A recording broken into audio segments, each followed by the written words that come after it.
আমাদের সংবাদ মাধ্যমের কাছে জাতির যে প্রত্যাশা, এটা হারিয়ে ফেলেছিলাম গত 15.5 বছর। শুধু তাই নয়, আজ আমি গভীর শ্রদ্ধার সাথে স্মরণ করছি আপনাদেরই একজন প্রিয়জন জনাব গাজী রুহুল আমিন।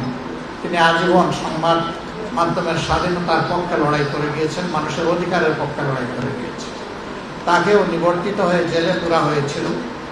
শেষ পর্যন্ত সেই ধাক্কা আল্লাহ ভালো জানেন, সামলাতে না পেরে তিনি দুনিয়া থেকেই বিদায় নিয়েছেন। আমি তার প্রতি শ্রদ্ধা নিবেদন করছি এবং তার মাগফিরাত কামনা করছি আল্লাহর দরবারে।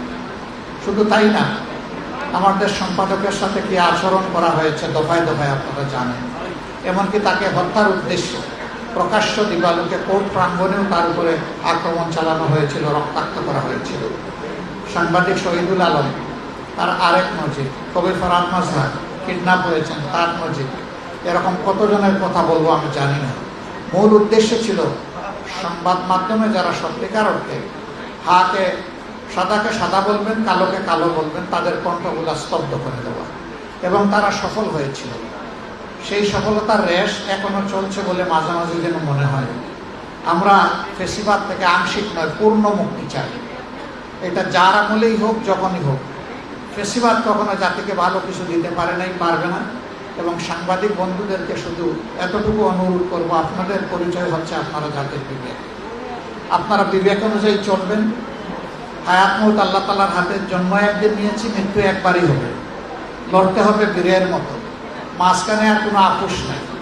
আমরা বিরোধী দল থেকে, বর্তমানে বিরোধী দলে আছি, আপনাদের এই কণ্ঠের পাহারাদারি আমরা করার নিশ্চয়তা দিচ্ছি।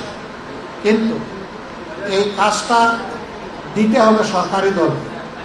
আমরা চোখ খোলা রাখবো, আপনারাও চোখ জাগ্রত রাখবেন। আমরা একসাথে এটার জন্য লড়াই করে যাব। যদি এই অঙ্গটা প্রপারলি ফাংশন করে, বাকি রাষ্ট্রের 3 অঙ্গ, সাংবিধানিক 3 অঙ্গ সোজা চলতে বাধ্য হবে।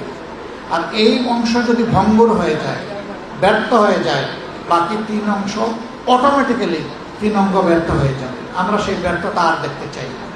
আমরা এখন শুধু সফলতা চাই, একটা ঐক্যবদ্ধ জাতি আমরা দেখতে চাই, এবং জাতীয় ইস্যুতে, জাতীয় স্বার্থে কারো সাথে আমরা কোনো আপোষ করব না।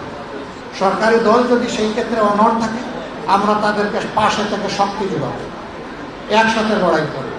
কিন্তু সরকারি দল যদি দেখে এইখান থেকে তারা বিচ্যুত হয়ে যাচ্ছেন, তাদেরকে সোজা করে রাস্তায় আনার চেষ্টা করব, না হলে প্রতিরোধ করে দেব।